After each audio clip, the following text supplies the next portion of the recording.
Hello and welcome to the Alpha Anywhere demo and Q&A webcast.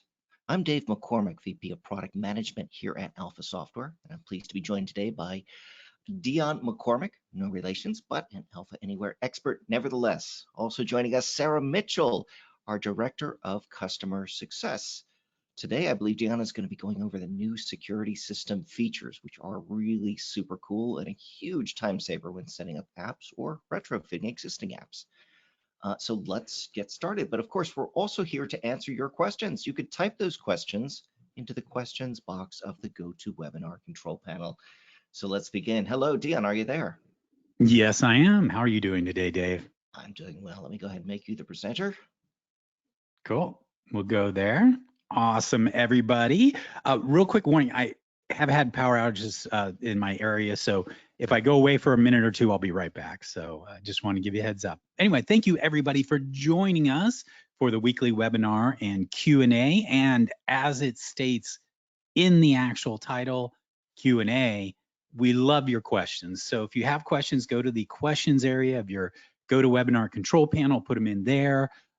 Also, you can always send those ahead of time at guides@alphasoftware.com, GUIDES, and we check those and we use that for content. In fact, this series, these items are coming out of those requests by folks. So we really do appreciate when people, it gives us a lot of chance to get prepared and go through things there. So I'm sure everybody's recovering from DevCon 2021. I had so much fun on that event. I loved actually the Slack channel. I thought that was really cool.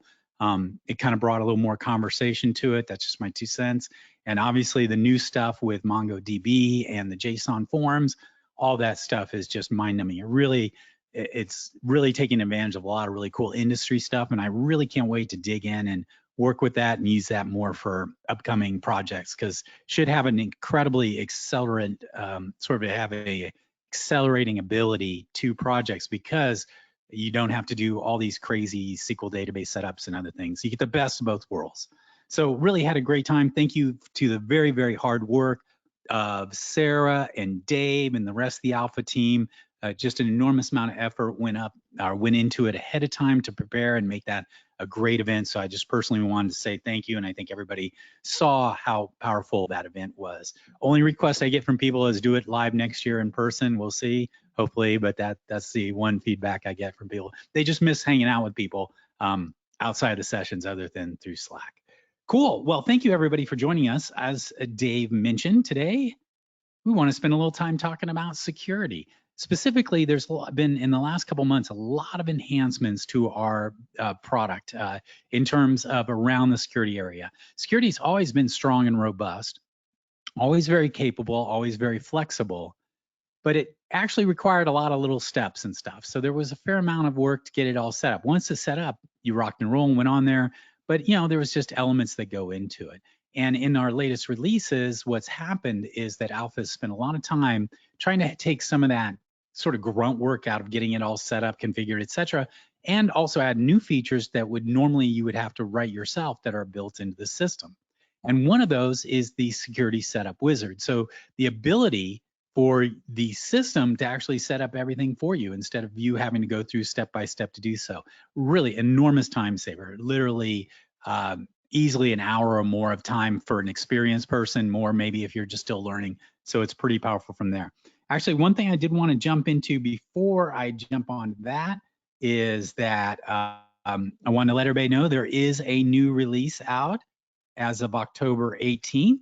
Just came out. Really won't be going through that today, but we wanted to let you guys know that that is available. It is on the production side there. The key 2 things is the new SQL Database Explorer, which was covered in the DevCon and is a really cool tool, especially when you start looking at how it'll future be applied to Mongo, NoSQL, etc. And also the very, very powerful in-row charts capability is now available in the list control. And again, this requires the list control, but this allows you to produce some very, very, very cool dashboard type interfaces, graphical interfaces. The documentation is, let me go ahead and copy that and put that into the chat. So if you're interested to find out more of that and kind of get ahead of the curve, it's right there. And also there's some other notes in terms of things like GitHub features that are available within there. It's very neat. This is kind of a cool one, which we'll talk about in the future, is that, and I want to spend just 2 minutes. I'm sorry I started on the security, but I'll come back to that in a moment, so don't get frustrated. But one of the key things that people would like to do is quickly build mobile apps. And one of the number one issues around mobile apps and why people build apps versus just deploying it through the browser is the need for two things: either to store data locally on the device, so if you're offline, you can continue working in, or the ability to access the hardware. Now, with the hardware, you got to have an app because of the security elements and things like that. But there's a new feature that's now out called the IndexedDB. It is, you can now store data in the browser's IndexedDB. It's available in most modern browsers, and it's an alternative to local storage, which is what we used to be before. Much more secure, much more powerful. So check that out. It's very cool. But this can allow you to actually create more sophisticated mobile type applications without necessarily having to develop an app. I mean, again, if you're not worried about the hardware access, this might be that next step to allow you to do more powerful offline apps and other things like that within the system. And again, since the list control and other things have a huge amount of capabilities already built into it for offline, this is like icing on the cake. This gives you another opportunity to go after and make things happen without having to go and do all building apps and other things along those lines from there. So check that out. There's a bunch of data here, and it talks to you and walks you through that. I think you'll find it very interesting. And there's a bunch of other nice little features and capabilities in this release. So check it out. It came out on October 18th, and enjoy, have fun. There's a lot of really great stuff in this. And as per DevCon, there's a lot of really cool stuff coming down the road that you'll see sooner than later. Well, thank you. Sorry, just took a little divergence. So back to Security Wizard. So as I mentioned before, it'd take a little while to kind of put this stuff together. But what's really nice now is that Alpha has taken a lot of that grunt work out of the process, and it also made a much nicer interface for your users. Before, you could spend, but you had to spend the time to do it. Alpha has a lot of really nice, beautiful out-of-the-box capabilities, and you'll see that today. So let me walk through one of the key things that it does. So this Security Wizard reduces the time and effort. It's really great for new users. Right. Since you don't have Dan, to know. can I interrupt you for 1 second? Oh, sure. This is really pedantic, but I'm going to point it out anyway. It's actually called the Security Genie. Remember how Thank you. And the only reason I'm going to say that is, even though we always call it wizards here, is that when you go looking for it in documentation, you're going to be like, where is that darn wizard? Thank you. I know. He's off fighting dragons. The wizard's fighting dragons. Okay. No, thank you. Appreciate that. Genie solve problems. I'm going to call a wizard when I'm not on this call, though. Sorry. That's fine. Yeah. Yeah. Okay, no. And so the Security Genie reduces your time and effort, is great for new users because obviously it takes care of some stuff. You don't have to go through all the steps necessary. It does use the latest security components and techniques, which is very powerful because it's using the latest and greatest. So you don't have to retrofit, you just do it right from the first. It is a great foundation to do more enhanced security, meaning these components you're going to need, and then what it will allow you to do in the future is to then build on top of it with other security features that are available with an alpha, such as encryption and other techniques that you may want to desire for your applications. And again, most importantly, the Genie encodes best practices across the board so that once you've set it up, you've kind of set it up right, and you can move on from there. Some of the functionality it does is it automatically sets up security tables for you. It sets up some sample users and groups, creates a login component. It also creates a management component if you would like, and also user extended information table if you like. And again, you can pick and choose stuff, and you'll see in a few minutes as I go through it. So you can choose what options and capabilities. I'm going to kind of do a full boat demonstration, but the reality is you don't necessarily need to do that. And again, it really is straightforward, and you'll see why I'm spending so much time here, because it takes so little time to do it. So we'll go through and do a demonstration of that now. And again, if you have any questions on this, go to the questions area of the Q&A, of the GoToWebinar Q&A, put them there, and we'll make sure we can address anything we can. If not, we will strive to go find the information and get it back to you. So with that, I'm going to go back into my Alpha environment. I'm not running the community edition. In this case, it's the full version, just to give you a heads up in case things look a little differently here. And actually, Siri, I didn't know, I believe all these features are CE, but I'm not 100% sure. So you may want to kind of double check and And so I Yeah, don't. they very much do are. this. Okay, good. Yep. Just want to make sure we don't confuse people. So I'm in my brand new, clean security. I called it security setup, but I created a new um, workspace, brand new, nothing there. And as you can see, if I go through security and I go into web security, and let me go a little slower. To get to the web security, it's on the web projects control panel. You click on the web security button here, and this gives you all the options to manage your security environment. And if I double click on here, you can see that I don't have anything active at this time. And again, before I would have to go create active, fill out a bunch of sheets and other things and go through that process, which leads more time and potential for error. But now you'll see down below, it says use the quick setup genie to automatically set up your web security settings. Voila. So that's where you go. So to access this, you go to web security on the web projects control panel. Web security, click quick setup genie. Boom. So it starts with a nice walkthrough. So it gives you a little background here. It will tell you what it's going to do. It gives you some information about it. It allows you to create some sample users and groups, which is nice because then you can go back in and just tweak it and edit it. It just, again, it's one less thing that you have to do and it makes your life easier. So I'm just going to adjust this. I only need a couple, for there. So I'm just going to have it create a couple of them here. Now, next one is very important, and I leave this checked on. Create sample components. You do want sample components because then you can go in and inspect them and see how they've been set up and other things there. So highly recommend that you keep that checked. The next one is optional. For this demonstration, I am, because I love to use the extended user information table. This allows me to connect the security environment to another table in my database where I store all the other, call it profile data or characteristics or parameters. And it's really, really handy. And built into Alpha are a bunch of features that automatically take care of things. So I highly recommend, if you're not using the user extended information table, please do. If you want more information about that, you'll notice there's a button right here, talks a little bit more about that, but there's a lot of documentation on the Alpha website or the documentation site that you can check out from there, okay? And there's a little discussion down here of what the different things are, etc. So I want to do that. I want the sample components, and I'm going to go yes, enable website security.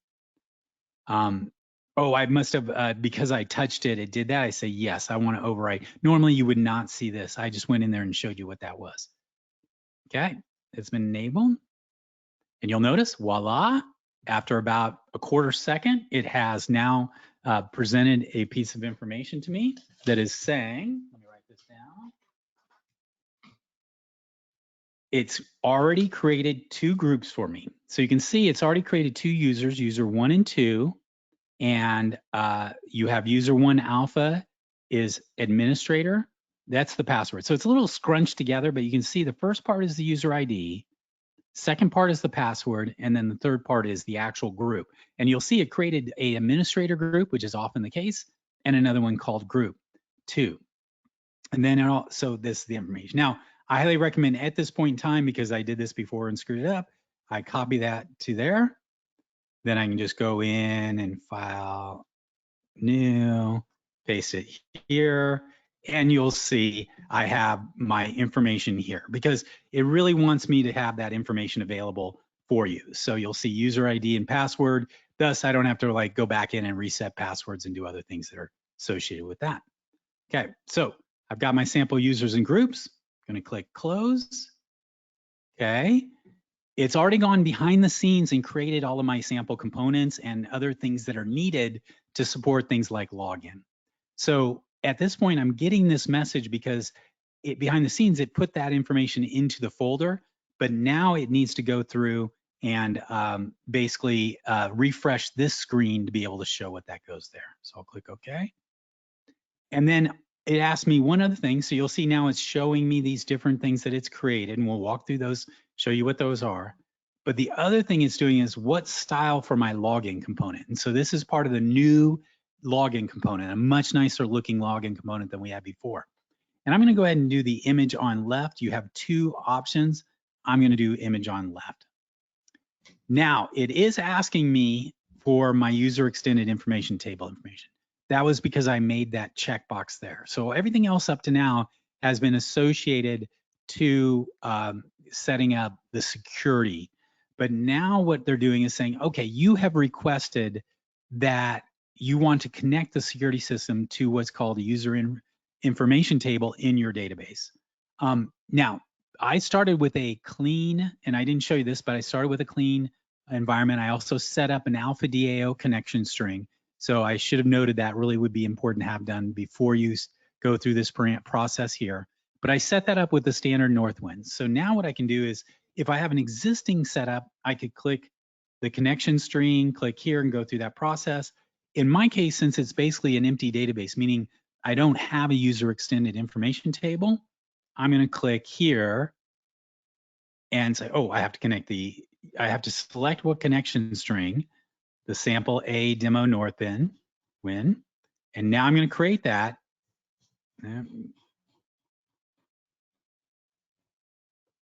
It's an information. Okay, now I'm going to create it. So it's going to look in that database. It's going to create a table for me. It's asking me what fields do I want in there. It has to have one for sure, the user ID. That's what it links between the security system in there. But I usually do the default field list that puts things like first name, last name, avatar, and you can modify this. And again, you can modify this after you've done this. You can literally go in and add fields to your table and Alpha will take care of it for you. But this is my first initial set of fields for my demonstration. So I'll click OK. The table was created. I have one last step, which is I've got to tell Alpha in my extended table what field to use to look up in that table given the user. So I click on here and I want user ID, because you may have called it something else. When you could set up that table separately, and so long as you have one column that has where you're going to put the user ID, you can call it anything you want, but you have to tell Alpha what is that column, because that's what it uses to query that table to get that information. So click OK. So now we've said, great. We're telling the project that in the A demo Northwind, there's a table called user extended information. And if you want to look up information on a user, take the current user's ID and look at this field, and it will come back with the proper columns or data columns for that person. So I click OK, and voila, I have done that. Now, as you can see, I yapped a lot through this process, but if I had just gone through this process step by step, it would have maybe taken me 3 or 4 minutes to do it, which again saves a huge amount of time. Whether you're experienced or more importantly new, you will save an enormous amount of time. Real quick, before I move to the next step, I did want to go to Tools, Alpha DAO Connections, and you'll see that I have a demo Northwind here. When I set up this project, there was a little blue line here, which I think you've seen this demonstration before. Clicked on that and it created this database and set this up. This in this case is a SQLite one. So that, just to let you know, that was done from there. So great. So we have, as you can see, our users and setup. So now I'm going to go ahead and publish this and try it and see what it looks like. Actually, before I do so, let me just show you real quick what it created. So first, you'll see that it created a login A5W page. That's where the login component will be. It's also created a tabbed UI, master tabbed UI, just as a place to go to after you log in. Because once you log in, the security system says, well, where do I take you? We wanted to have a page to take you for there. There's also another page, so if you don't have sufficient permissions, like let's say you have a part of your system, they don't have it, instead of just it going blank, it'll take you to this page, and that's all set up. And I'll go back into the web security, show you some of the things where it got set up there. From a web components, you're gonna see we have the login, we have the screen that allows you to, or the UX to manage the user extended information. We have a reset password UX and two-factor authentication preferences. All these things you may or may not use, but Alpha went ahead and created these for you, so you don't have to generate these. Big time saver. Again, not only is the setup quick, but then if you want to enhance and go on from there. And then as I mentioned before, it created this tabbed UI that links these things together, just as an example from there. So I'm going to go ahead and go to my profile. I'm here, I'm going to just go add a target folder because I don't want it to be in my root. So I'm going to call it Security Genie demonstration. Okay, let's set that up there. I'm going to do a publish, and it's saying, okay, do you want to publish your security with it? Because it's the first time I've done that. I go, absolutely. So I'm doing local web root. I want all files. I'm going to disable and publish everything. So I want to get rid of any, and again, this is the first time, so everything's going to be available, but I like to do that out of habit. Going to ask it to publish the data tables because this is the first time I've done it. Once you've done this once, you wouldn't need to select this because it already exists. And then I'm going to ask it to go ahead and launch the browser and go to my login page.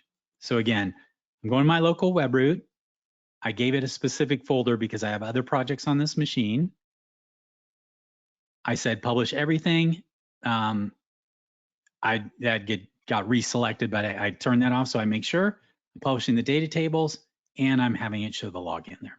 And I click publish. Since it's the first time, it's telling me, hey, you know what? That folder doesn't exist. Would you like me to create it? And it's like, absolutely, please do. It's going through. By the way, if you're set up, if you've done this before, you may have seen a list of items that it will be published. In my environment, I have gone ahead and turned those off because I kind of whatever publish. But you may have seen another screen there if you're following along in this process here. So as you can see now, I am in my application. I'm at the login page. It's using the really cool new login page. You'll notice that I had said use the image on the left. You could have made that behind it, so it actually goes behind it. You'll see that it has a bunch of links already pre-created. All of this is customizable. That's very important, is that it makes some certain assumptions when you're creating the default security setup, but you're not stuck with that. You can modify that. That is up to you to do that. So in this case, I'm going to go ahead and let me look at this. I'm going to use user1@alpha.com. And going to go here, back here. And this is the password that it created for me. Put that here and log in. So I'm logging in. Voila, nothing to look at yet, but it actually looked at the data, looked at the security system, said, yeah, you're valid, goes in here and takes me to that tabbed UI page. I can go ahead and click log out. And now it takes me back here. So let me go ahead and put that back in.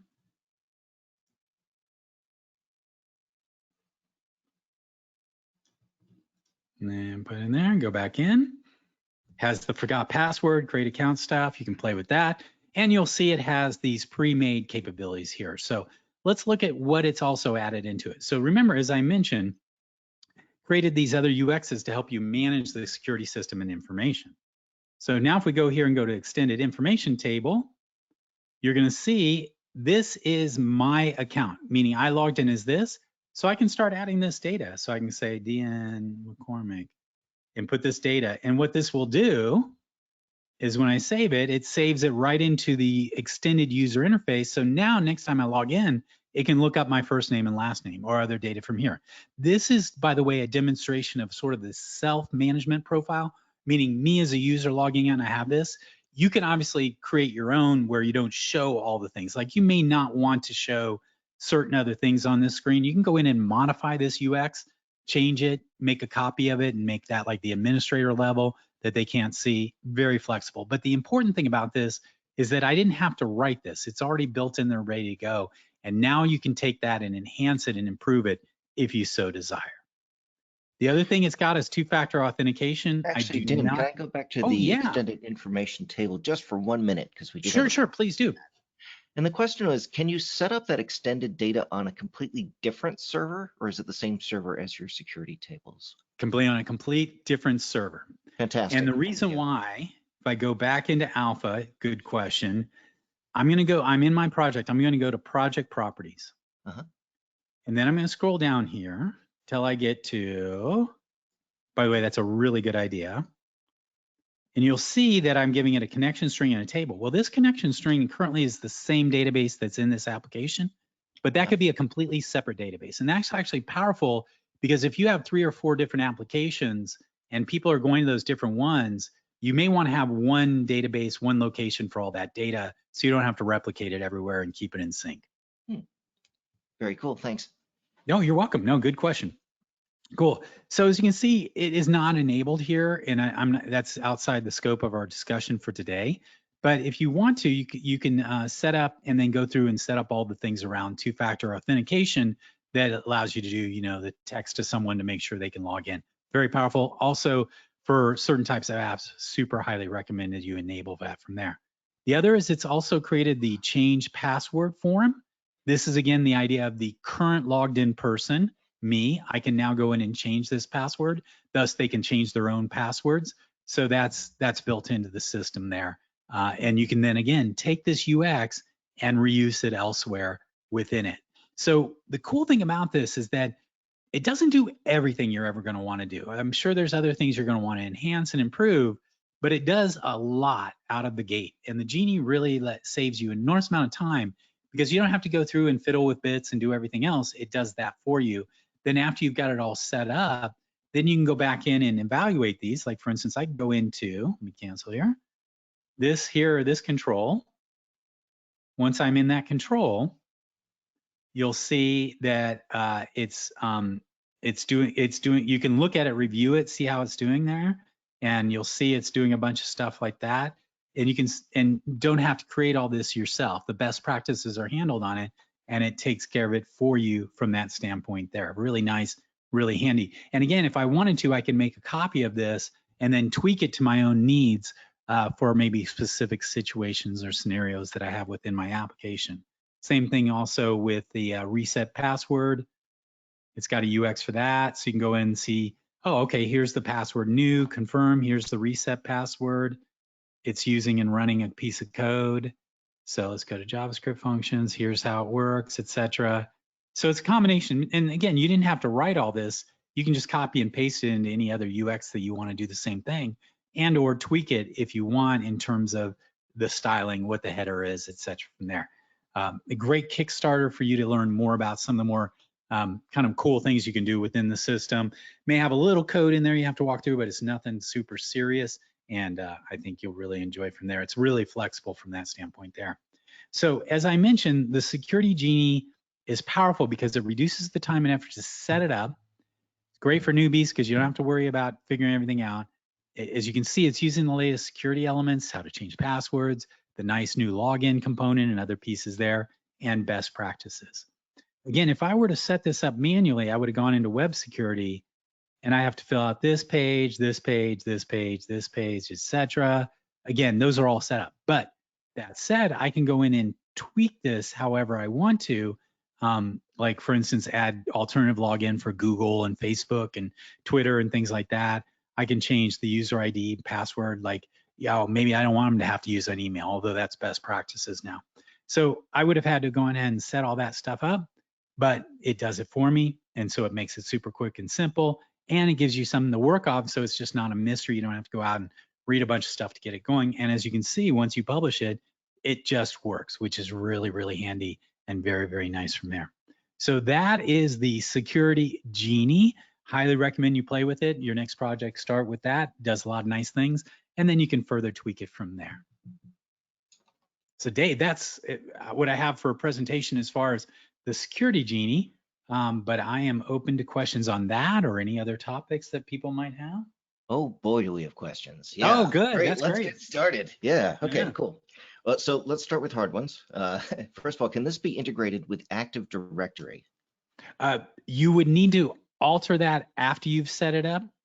So you go into web security and you say use Active Directory, you could then enable it to use Active Directory versus there. And then what happens is when you log in, using the information you provided it, Alpha makes a call out to that server. So instead of looking in the database for the information that you've designated for the security data, it actually goes there. The one tricky part you need to do is that when you're managing users in groups, the groups have to align perfectly with what's in AD, Active Directory. So you need to clone that. And there's ways you can use, there's techniques and built into Alpha to like get that information. But then once you've done that, the rest is pretty much the same out of the box. So the answer is absolutely, you can come in here and modify this to use Active Directory, put in the Active Directory login and server information, make sure you have copies of the same groups that are in AD in here, and you're good to go. Excellent. The other question is, does the Security Setup Genie work with SQL Server? It does, although you'd need to modify it from DBF. So it starts always by creating DBF, but now I can click on here and go to SQL database. And then once I've set that up, it will actually transfer any existing login users and groups into that SQL database. So it basically upsizes it at that point. Excellent. We have a general question that just came in, came in at the beginning, which is there an Alpha Anywhere roadmap available? So we're actually putting one together. If you went to the conference, you probably know what's in that roadmap. Someone did discuss it, but yeah, we will put it together and it will show up at future webinars. Yes. Question. Okay. Oh, here's one.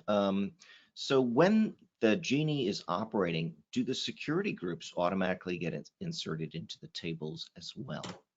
Yes. The security groups that were created, and again, it created sample ones for me. Yeah, it kind of created dumb users, and yeah, exactly. So I can edit this group and give it a different name, like, oh, group 2, no, I want this to be users. Yeah. And it will update. And notice it checked that I wanted to change that. So it says update all of them. And so now if I were to look at the individual ones, let's see, there you go. Then anywhere I had referenced a group, like for permissions on a UX or a page, to the old one, the new name. So it's really nice because if you do change your groups, it's not going to be like worst case scenario where you have to go through and do a bunch of manual work. It's really handy. Cool. Someone asked, okay, why did you use the publish to launch the app? Couldn't you have used live test?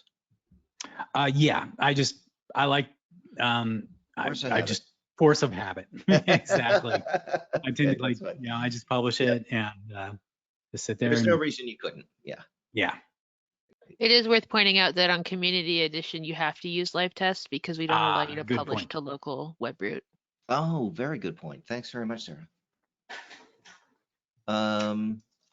Let's see. Is it possible to change the image on the left of the login page? No, you must use that image from now on. No. Sorry, that's being a jerk. It's not the best image. Yeah. No, it's great. It's nice and generic. So as you can see, background, nope, that's it. Where is the image? I think it's on the panel. Yep. Okay. So you'll see right here, I've opened up the login component and you'll see the first is the panel image. And let me go ahead and log out so we can put eyes on this thing. Okay. So you'll notice there's an area on the left in here. This is a panel card. And you'll see it's called panel_image. And if I go over to the properties, you'll see, oh, image name is right here. And so that you can, this is an embedded image, which is kind of an interesting concept. You could use like an image that's in your, which you'll most likely use an image that's in your project, but this literally embeds the image into this control. So you never have to worry about that image being available. It's sort of now part of the UX. So if the UX renders there, but again, you can just go to image name and you can select like an image in your web project or even an external URL. So if you're hosting this on some other location, like, there's some services that allow you to host stuff, CDNs. So it makes, they pull the data from there instead of your server. So it's really up to you to want to do. And again, what I was mentioning is base 64 means the literally image is in right here, sort of encoded and built in. So it, goes in there, but you can use whatever method you want. But now that whatever image you associate with this panel image will show over here. Very cool. Now, before you go anywhere, no one asked this question, but I know the follow-up question is, you showed me where to change that background image. Now show me how to change the login button, because that button also, I think, is. Oh, okay. Let's look at that. Right here, this login button. That's the one. Yep. Yeah. So if you'll notice down here. It made sense if you had that picture, but if you're switching the picture, you probably want to change it. So it's in the container login, in the panel login, and it's a button. And you can see that the way this is set up, where is the, it's, I think, yeah. So if you'll notice for the button text, instead of just typing in the button text, you'll notice that we've actually put in login button background, a class. And this class exists in the CSS that's part of this project. So the reason it looks like that, you'll see here's the actual text, but the reason it's rendered as this kind of funky, interesting animal there is because there's this class around it. And so on a very fine level granularity, you can actually apply that right to the button. And so when it renders, it will use that styling to do that.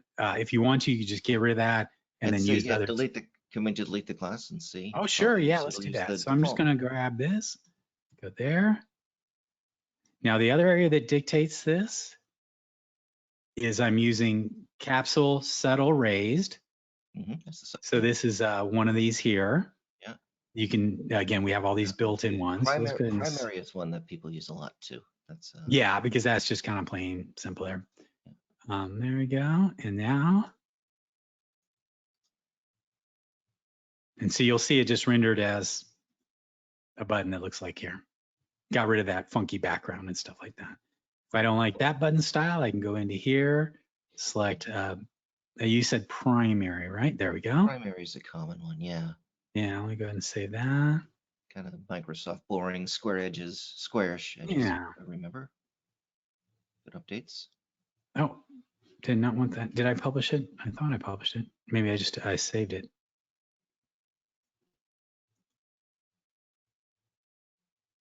There we go. I didn't publish it. Yeah. Yeah, so it's a standard login. And again, the functionality doesn't change. It's all styling stuff. Yeah. At that point, yeah. So question, is there documentation on the new things in this release? Documentation is coming. It's being written fast and furiously. Sarah, team got over their our ski. documentation person went from DevCon to vacation. So she was greeted back on Monday with a whole bunch of documentation tasks ahead of her. So it'll be there. It'll be there shortly. You should be able to find it there. In the meantime, you can also find stuff in release notes, which I believe are still up there. Other questions we've got. Datalink. People do ask about that, and I think it's a feature we forget what it's about, the Datalink feature. There. Right. So the difference is what security tables are is if I look at the actual area this was published in. So let me go ahead and do that real quick. Let me go to let's see if I web root, and then and again, why I like to put it in here, we'll go Security Genie. Here's all those files there. So you'll see that it actually published a set of DBF files and information around that, because these actually, in this case, because I haven't moved it over to SQL, actually contains both the data and the formatting. But if you move it over to SQL, these will still exist, but they just have pointers to my SQL database. So it goes here and says, oh, I want the groups. And the groups goes, well, I'd give it to you, but I need you to go over to SQL. That all gets replaced with what's called the Datalink file. And thus you don't have all these other files in it. Both of them work identical. There's no big deal other than maybe cleans up your environment a little bit more. But that's the difference with the Datalink aspect from there. And I think once you've set it up DBF, I don't know if you have that capability once you've done that. So I think, yeah. So. Okay, thanks. How can I change the SQL security table that I used for an existing project? Oh, it's another good hard one, isn't it? Oh, good point. Seems like a migration. Yeah, and I've had that happen before. You have to change but then you just have to change where you're pointing to the connection string. Yeah, there's definitely a process. Once you've set up your SQL database, there are kind of step-by-step. But the neat thing is that you'll see it's using DBF files once I go to SQL database, set that up. But if I want to move it to another one, basically when this comes up, it will tell you how to migrate it from there. Like, let's see. Yeah, it doesn't show. Oh, there, so it's right here. If I go use SQL database, how to change SQL database. Link is right there. Yep. And this tells you exactly step by step what you need to do that. And again, it will walk you through doing that. Used to be a real kind of pain in the tail, almost recreation thing, but they made some really nice advances, and even the ability to step by step it through it. And basically, it's going to convert information from SQL to DBF and then put it from DBF back into the SQL in the new environment, and it does all that stuff for you. So it's not very hard anymore. by the way, when I set up because of that, when I set up my connection strings, I usually set up one specifically for the security, and it may be the identical database, but I usually have 2 connection strings. And the main reason why is that exact reason is that I might have multiple applications using the same security database, so I can kind of have one connection string for all of them. And then it just gives you flexibility in terms of how you, down the road, you don't have to redo a whole bunch of stuff. It makes life a little simpler. But that's just something I do when I create my security setup information. Excellent. Good questions. A non-security question. This is, can I dynamically change the background image of a panel card or an absolute layout? I have not done that. That's a really good point. Let me check something here. I'm going to go to JavaScript functions. Let's go to, where is it? Oh,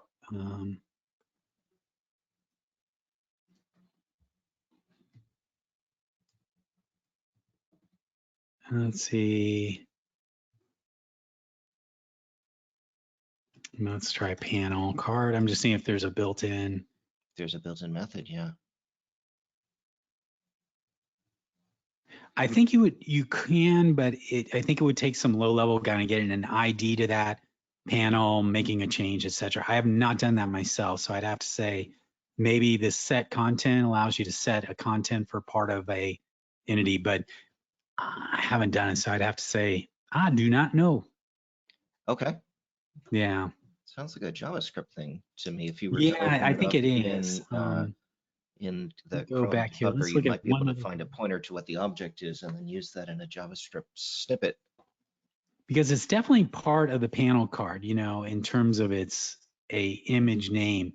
So we'd have to kind of look. Oh, wait. Specify tip for working preview prefix with that. Oh, interesting. Keep an eye on that. Yeah, you would probably get a pointer to this panel card and then modify this sort of parameter of it, and that may refresh it. But I have not done. I wouldn't swear on that. Okay. And I'm not sure. I haven't seen any action JavaScript that would do it. Let's try something here.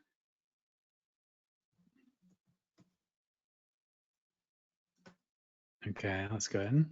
Panel. Let's see, panel actions. Yeah, I don't see in here. There's like navigate, scrolls. You could, if you want to, yeah, but that's not frames. That's a URL. That's not really a background there. Yeah, so my guess is you'd have to drop into some level of JavaScript to get a pointer to that. So, cool. Let me see another one. This one says they've been using the control bar with disclosures to set up security. Is there a way to use the Genie to set that up?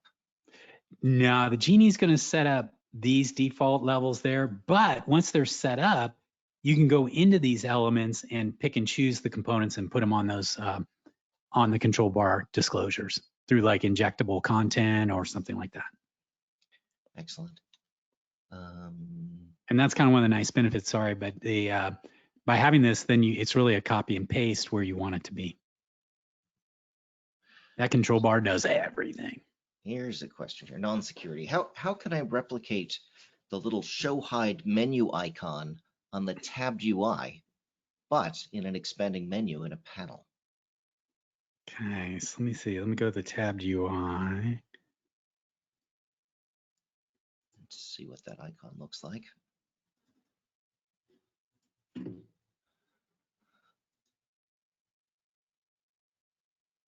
The show. Oh, this right here. There we go. Yeah, the arrow. Okay, yeah. Okay, so first and foremost, yes,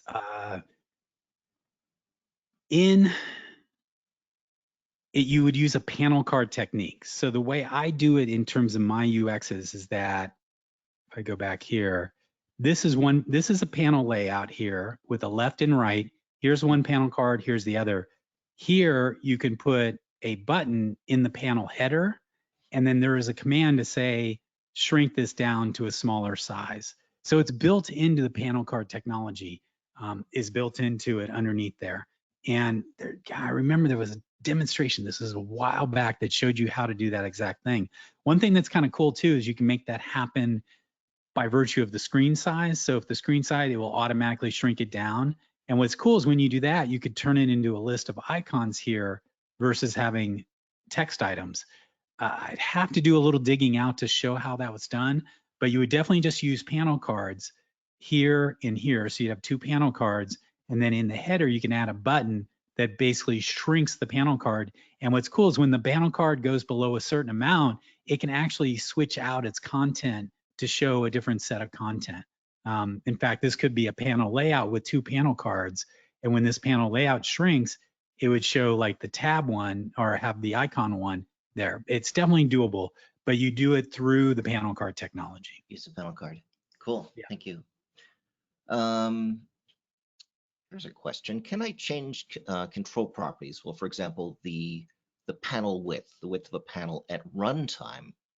Is it possible to do that? Is there a JavaScript Yes, it is. functions? Okay. I think, let me go ahead and go in. Let's go to a panel card here. No, there's no panel card. Okay. So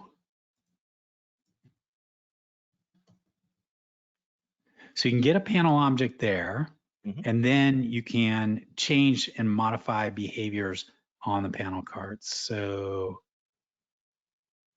there you go. Right here, dialog panel width. So let me just copy this so I can show it in a little more details. So you can say, oh, it will give you the width. I wonder, that gives you the width. So then I think you would need to then get the panel object and then change on that object the width. And I believe that will do it there. Let's see if there's any other more nice things that are there. This is the collapse flow stuff. So yeah, that's my thinking, is that basically you get a pointer to the panel object and then you could look at setting the width. I haven't tried that, but width is a component of that. It's going to take a little JavaScript to get something like that to work properly. Right, and you may discover how to reference it in the Chrome debugger. Yeah, looking at the object. Exactly. Let's see what else we've got here. Are we running low on questions? Actually, we have a lot of them. I just want to make sure I've gotten through all of them. So we did background image, roadmap, security groups, extended data, live tests.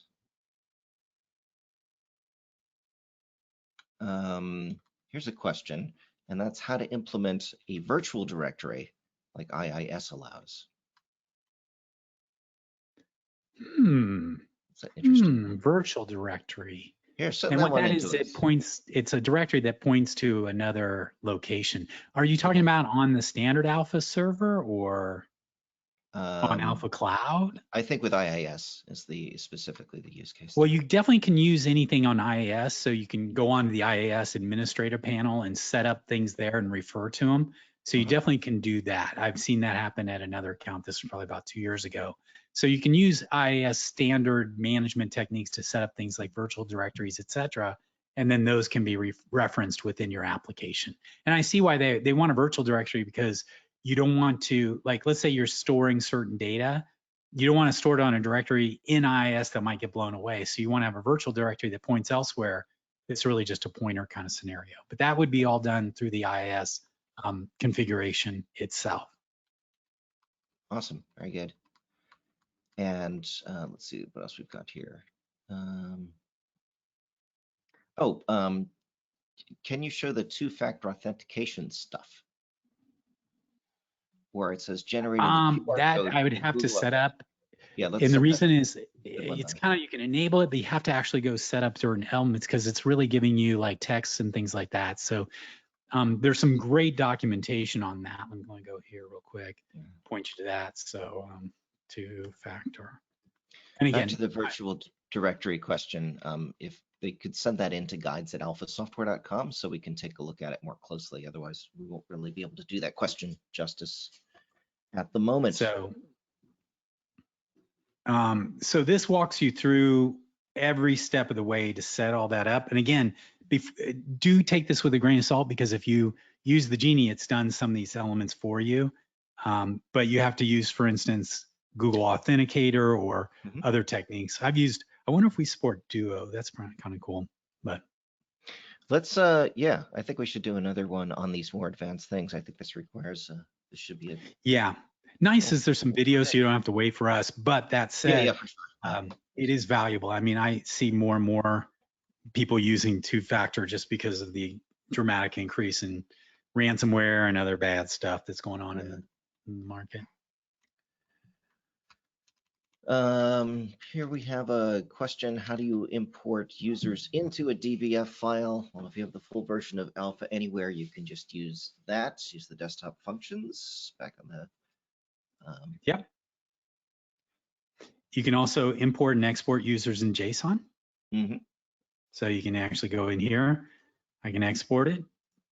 Oops, I don't know why it says no users defined. Then import, paste the JSON right there, and that will import them into here. Now that will import it into the security system. If you have extended user, you would need to obviously import that directly into the data table with the correct user ID matching the users. So it'd be sort of a two-step process. Cool. Hey, so follow up on that question that was just asked about changing the width of a panel card. So let's make it even more confusing. So I want to throw this other half out there, which is the question is, can I change the control properties of the width at runtime on the server? In other words, before it even initializes, as opposed to not doing it in JavaScript. Like the answer is yes, but the way you're going to do that is in your so it would be on like dialog initialize, you would emit some JavaScript that does that. So you would reuse them. So you would do, oh, that's an control at the end. So the JavaScript that you would have done at runtime client side anyway, you can still have it emit here on dialog initialize. Yeah. Before it's because you can go down here and just e.javascript, any JavaScript you send out as text, it will execute. That's what I've used for other integrations, you know, just to trigger it. Whether or not this that occurs before. After, yeah, what I'm wondering about on initialize, right? Because they want to do it before it's been initialized, but I don't think that would work, right? Because you wouldn't be able to point to the objects. Yeah, exactly. And again, this will render almost instantaneously. So it'll render it, but then it'll trigger that JavaScript, and unless there's some serious lag, it just happen on almost immediately. So but that's the only way I know. You wouldn't necessarily even see the size change, basically, which is and again, the technique is that if you start with a small size, set that as the default, and then use this to expand it, so your default when it opens up would be small, and then the user, if there's a lag, would see it expand out to be something bigger for them. Okay, that's cool. Awesome. Wow. Let me just make sure we got all the questions here. Good questions. Lots of people writing in. I think that we have gone through them all. If we have missed any, of course, please send us an email to guides, GUIDES, @alphasoftware.com, and we'll be happy to get back. Absolutely. Dion, thank you so much for presenting today. I guess we'll see you in about a month.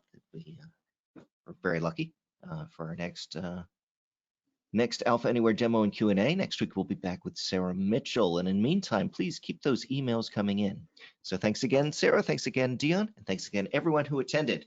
Hope to see you next week at our next Alpha Anywhere demo and Q&A webcast. Take care and stay well. Bye-bye.